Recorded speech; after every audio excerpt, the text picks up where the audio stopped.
kabar semuanya? Anda menyaksikan Cerdas Finansial Syariah bersama saya Syarifah Rahma. Hingga menjelang kumandang azan maghrib nanti, kami akan menemani Anda dengan mengupas serba-serbi keuangan syariah bersama dengan narasumber yang sudah bergabung di sini. Nah, kita ketahui saat ini memang banyak sekali ya generasi muda yang sudah mulai tertarik untuk melakukan investasi dengan berbagai tujuan nih ya, baik melalui instrumen berjenis konvensional maupun juga syariah. Nah, untuk investasi jenis syariah rupanya juga terbilang aman ini untuk dilakukan dan bahkan memiliki kinerja yang lebih bagus ya. Hal ini dibuktikan oleh Otoritas Jasa Keuangan yang menyebutkan bahwa kinerja keuangan syariah ini lebih baik dari lembaga konvensional selama masa pandemi. Nah, di segmen Cerdas Finansial Syariah kali ini kita akan membahas lebih detail lagi tentang pilih-pilih investasi syariah untuk milenial ya. Dan untuk menggalinya lebih lanjut lagi kami sudah terhubung bersama dengan narasumber perencana keuangan, ada Mbak Kaukaubus Syarkiah atau Mbak Kiki. Halo Mbak Kiki, Assalamualaikum, apa kabar Mbak? Baik, Waalaikumsalam warahmatullahi wabarakatuh. Oke, Mbak Apa Kiki. kabar, Mbak, sehat? kita ngobrolin soal investasi syariah nih ya, Mbak. Memang kan kita ketahui banyak sekali nih masyarakat yang memang sudah tertarik untuk berinvestasi. Tapi kalau kita lihat nih di kolom komentar sosial media masih suka banyak nih Mbak yang nanya, investasi itu halal atau enggak sih? Nah, ini mungkin bisa dijelaskan nih, seperti apa sih? Karena kita ketahui memang ada beberapa nih investasi yang sudah dipastikan halal. Oke, jadi sebenarnya kalau pertama Bismillahirrahmanirrahim. Assalamualaikum warahmatullahi wabarakatuh, teman-teman sekalian. Ini karena edisi menjelang buka puasa ya, kita ngomongin banyak mengenai syariah. Jadi kalau misalnya dibilang halal atau tidak, insya Allah halal. Kenapa? Karena sebenarnya anjuran untuk berinvestasi sendiri itu udah ada gitu. Jadi anjuran untuk berinvestasi dalam Al-Quran dan hadis itu pun sudah ada dan banyak sekali. Dan sudah banyak sekali ya kisah-kisah mengenai kita tuh harus mengembangkan uang, kita tuh harus mengatur keuangan kita gitu ya. Itu udah banyak sekali. Jadi sebenarnya kalau dibilang halal, halal. Nah, sebenarnya kalau di Indonesia enaknya adalah kita tuh udah punya regulator. Itu dia gitu kuncinya. Karena kan kalau kita orang awam kebanyakan ya bisa dikatakan minim ilmu ya, kita sulit juga untuk bilang mana yang halal, mana yang haram gitu. Nah, di Indonesia sudah ada regulatornya, sudah ada keputusannya melalui fatwa MUI untuk melihat sebuah produk investasi itu halal atau tidak. Dan juga sudah ada namanya Dewan Syariah Nasionalnya, sudah ada Dewan Pengawas Syariahnya untuk setiap produk investasi.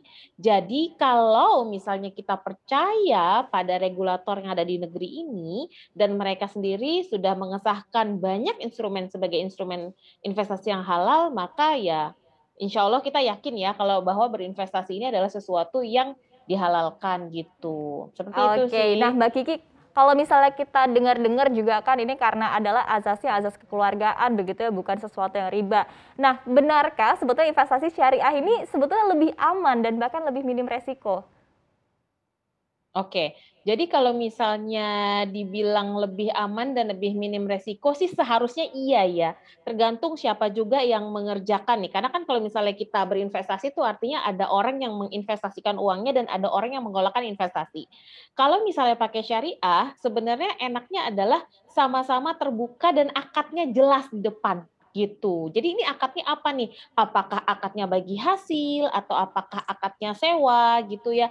Terus kalaupun misalnya ini jual beli itu harus berapa lama, lalu berapa pinjaman yang harus dibayarkan tiap bulan. Kalau di syariah kan cenderung tetap fix gitu ya. Jadi akadnya itu di depan sudah ada. Sehingga sebenarnya kalau dalam investasi syariah nih enaknya adalah karena keterbukaan akad itu plus sama yang berikutnya adalah enaknya juga diletakkan di produk-produk gitu ya bagi yang mengelola keuangan kita gitu ya atau bagi yang mengelola uang investasi itu memang produk-produk syariah itu akan dikelola di tempat-tempat yang sebagian besar adalah untuk kepentingan umum gitu ya dan juga memang juga ada kayak faktor-faktor resikonya tinggi atau tidak sehingga itu secara otomatis membuat sebuah investasi syariah itu juga lebih rendah lah ya, bisa dibilang lebih rendah dibandingkan investasi yang lain gitu sih. Oke, di sini menarik ya karena memang sudah ada unsur kepercayaan, sudah ada unsur perjanjian dari awal begitu ya. Nah, Di tapi di depan, tengah betul. begitu banyaknya instrumen investasi yang ada begitu ya. Sebetulnya instrumen investasi syariah apa saja sih yang bisa dipilih ini berdasarkan profil resiko dari para investor?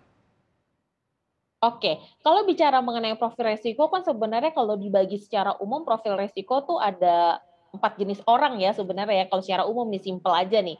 Yang pertama adalah ada orang yang menghindari resiko. Kalau orang menghindari resiko ini biasanya mereka tidak berani untuk berinvestasi, lebih senang untuk saving gitu ya dan gak usah dipaksain juga kalau memang kita masuk ke dalam kategori menghindari resiko.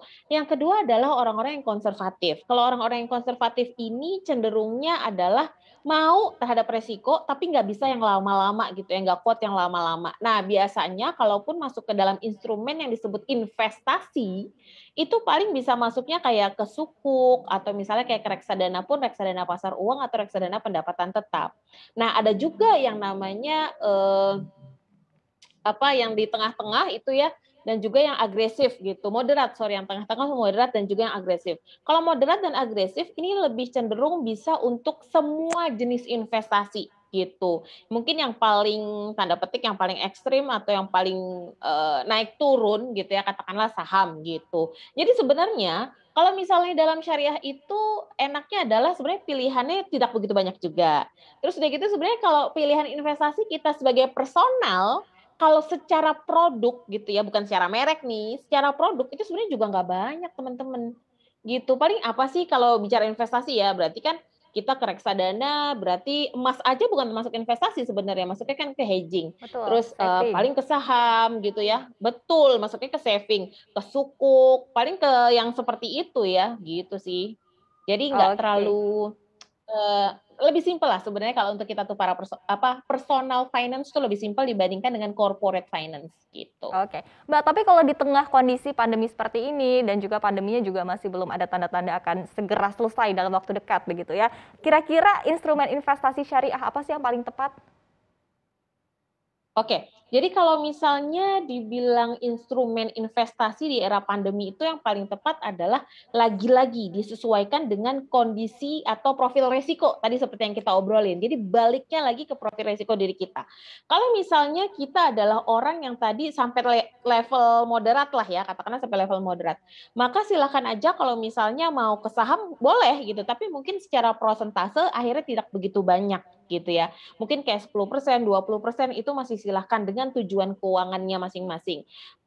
Tapi mungkin kalau misalnya keynote-nya adalah ini masa pandemi, berarti diturunin juga tuh, bukan hanya kayak si saham, tapi kalau misalnya untuk orang-orang moderat ke bawah nih, yang profil resikonya cukup rendah, ya berarti harus punya kayak reksadana yang saham, atau reksadana campuran, atau reksadana pendapatan tetap, atau juga punya tabungan gitu. Karena tadi kata kuncinya adalah si pandemi ya gitu. Nah, Oke. sementara nih kalau misalnya buat teman-teman yang agresif, itu sih memang tanda petik lebih luwes ya, mereka lebih berani memang orang-orangnya. Jadi bisa ke saham, bisa ke reksadana saham dengan proporsi yang lebih besar, apalagi dengan mindset bahwa oh kalau masa krisis kayak gini sebenarnya adalah masa yang paling tepat untuk berinvestasi justru gitu. Karena nanti gainnya, cuannya akan didapatkan ketika pandemi ini insya Allah segera selesai Oke, gitu.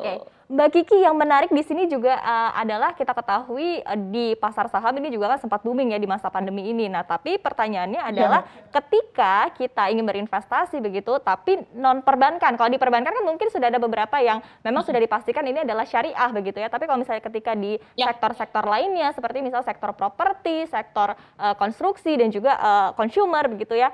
Nah, ini seperti apa nih tipsnya dari para investor agar kita bisa memilih sektor-sektor tersebut, tapi juga dipastikan ini sesuai dengan prinsip non-riba dan juga sesuai dengan prinsip syariah. oke, sip. Jadi kalau misalnya kita dalam cakupannya adalah investasi ya tadi ya, dalam cakupannya adalah investasi. Kalau cakupannya investasi berarti kita bahasannya terbatas pada reksadana, bahasannya pada sukuk, bahasannya pada saham ya. Nah, kalau misalnya kayak reksadana nih, ini simple banget sebenarnya keyword-nya teman-teman. Sebenarnya cari aja kata-kata yang mengandung unsur-unsur Islami. gitu ya, atau unsur-unsur syariah. Ngelihatnya dari situ dulu, dari kata-katanya dulu. Karena itu memang ada kewajiban dari regulator, karena apa? Karena pasar kita tuh belum terlalu berkembang. Sehingga kalau misalnya yang awam-awam kayak yang baru mulai investasi masih bingung gitu ya, cara paling gampangnya pendekatannya adalah dengan pendekatan judulnya dulu ya, itu dulu nih teman-teman. Nah, yang kedua, kalau misalnya mau yakin banget ini syariah atau tidak, berarti kalau misalnya kayak di reksadana, ya memang kita harus baca prospektusnya gitu ya, lihat bahwa ini ada nggak ya Dewan Pengawas Syariahnya. Itu simpel banget. Karena pasti ada, harusnya ada gitu ya. Kalau nggak ada ya berarti entah bodong, entah nggak tahu deh tuh, mungkin tidak syariah juga gitu ya. Jadi harusnya ada siapa Dewan Pengawas Syariahnya dan kemana uang-uang itu akan mengalir ya. Nah, kalau dari sesi kalau misalnya untuk yang produk seperti obligasi gitu ya, itu juga simple gitu ya. Kita bisa bilang yang ada kata-kata sukuknya tuh udah kayak keywords banget gitu ya. Itu udah kata-kata kunci banget sebenarnya. Sukuk itu kan sebenarnya syariahnya dari obligasi, entah sukuk tabungan atau sukuk retail gitu ya. Itu udah yang syariah. Jadi tenang aja, apalagi yang mengeluarkan kan adalah negara. Nah, gimana nih kalau saham ya? Kan biasa jadi suatu pertanyaan tersendiri nih. Nah, kalau misalnya saham itu juga sederhana karena sekarang sudah ada daftar efek syariah. Jadi itu enaknya teman-teman. Kita tinggal googling ya. Sebenarnya mana sih perusahaan-perusahaan yang masuk kategori syariah gitu. Jadi kalau misalnya mau memilih ya tinggal memilih di desk itu yang terdapat di desk itu di daftar efek syariah. Nah, daftar efek syariah ini pun per 6 bulan itu di review lagi, dievaluasi lagi gitu ya oleh oleh regulator. Apakah tetap masuk ke dalam syariah atau tidak? Jadi biasanya di reviewnya itu di bulan Mei, berarti Mei besok ya, dan juga di bulan November. Jadi biasanya kalau misalnya udah masuk bulan Mei nih, ya udah coba aja googling atau searching Oke, baru Mbak masuk Kiki. gitu. Iya, Yes. oke. Di sini artinya berarti memang betul-betul dimudahkan ya sebagai investor di Indonesia Yap. untuk memilih instrumen-instrumen investasi syariah karena memang sudah dibedakan dari segi indeks, kemudian juga dari segi bahasa juga memang sudah diberi hint-hint ataupun juga petunjuk nih ya. Nah, tapi Iya. pertanyaannya adalah ini untuk investor pemula begitu yang ingin mengelola investasi syariah begitu. Ada nggak sih Mbak tips and triknya begitu atau kira-kira berapa sih porsi-porsi yang harus ditempatkan misalnya 30% begitu ya di sektor yang memang lebih beresiko, kemudian juga 20% lebih aman, seperti apa nih Mbak kira-kira idealnya untuk proporsinya? Oke, kalau untuk pemula sendiri nih teman-teman dan pengen yang syariah gitu ya, sebenarnya sederhananya adalah dimulai dari satu, punya goals-nya dulu apa, itu wajib banget punya goals-nya. Jadi apakah ini buat dana pensiun, apakah ini untuk emang buat perdagangan, karena ini akan berpengaruh pada memilih saham yang resikonya kayak gimana atau misalnya return-nya setinggi apa gitu. Karena kalau misalnya contoh ya teman-teman ya, kalau masih pemula nih, punya goals-nya adalah jangka panjang, yaitu pengen yang buat dana pensiun. Berarti pilih saja yang secara return teman-teman itu yang stabil. Berapa persen nih Mbak kita berinvestasi untuk si dana pensiun ini misalnya? Ya katakanlah sekitar 5-10%. Itu kalau punya goals-nya. Tapi kalau punya goals-nya adalah saya pengen belajar saham ya misalnya nih ya. Atau saya pengen belajar gimana caranya biar bisa cuan misalnya ya. Berarti teman-teman bisa sisihkan antara 10-30% untuk mencicipi gitu ya, mencicipi saham-saham syariah di luar sana dan silahkan kalau mau di spread ke 3 bagian gitu ya, yang resiko tinggi, resiko rendah dan juga resiko sedang itu juga silahkan aja. Resiko rendah, tinggi, sedang itu dilihat dari mana? Dilihat aja dari volatilitas atau kenaikan atau naik turunnya harga deh, dilihat aja dari situ. Seperti itu sih. Jadi antara 10-30% kalau buat teman-teman yang mau tanda petik mendapatkan pembelajaran di saham atau misalnya pengen ngerasa ini ya dapat capital gain gitu ya, itu silahkan aja. Tapi kalau misalnya teman-teman emang pengen untuk jangka panjang gitu, itu bisa disesuaikan dengan berapa kebutuhan dana Oke. pensiunnya atau berapa kebutuhan dana jangka panjangnya atau minimal bisa sekitar 10%. Seperti Oke, itu. jadi artinya memang disesuaikan ya dengan tujuannya apa nih? Apakah emang pengen cepet cuan atau justru pengen untuk jangka panjang begitu ke depannya seperti apa? Oke, Mbak, ini Betul. kira-kira ini pertanyaan berikutnya mungkin pertanyaan terakhir ya. Seperti apa sih Mbak keunggulan jika Hmm. mempercayakan investasi di wealth management syariah? Oke, kalau misalnya di wealth management syariah sebenarnya pastinya instrumen-instrumen itu akan diletakkan di instrumen yang syariah, ya nggak? Di mana memang kalau misalnya kita meletakkan di syariah itu keuntungannya adalah satu, kalau misalnya kita pakai belief gitu ya, pakai belief nih, pakai modal faith, berarti memang ini akan mendatangkan keberkahan, ya itu yang pertama. Dan yang kedua, biasanya kalau tadi ya seperti yang kita bahas di awal, biasanya kalau misalnya masuk ke instrumen-instrumen syariah, dia itu relatif lebih bukannya low risk ya, tapi risk-nya lebih terukur dan biasanya memang di bawah dari instrumen-instrumen investasi yang lain seperti itu. Dan yang ketiga enaknya adalah memang kalau misalnya di wealth management syariah kita bisa lebih apa ya, terbuka di akadnya sih sebenarnya, lebih ke situ sih Mbak, Oke, gitu. siap. Terima kasih sekali Mbak Kakobus Tarkia atau Mbak Kiki telah bergabung bersama kami di sini. Tidak terasa, ini sebentar lagi berbuka puasa Mbak ya. Selamat berbuka puasa. Terima Iya, kasih, sehat selamat dan buka sukses selalu puasa. untuk Anda. Wassalamualaikum warahmatullahi wabarakatuh. Nah, demikian segmen Cerdas Finansial Syariah. Jangan lupa unduh aplikasi CNBC Indonesia di Google Play Store dan App Store untuk ikuti terus perkembangan terkini terkait berita ekonomi dan bisnis.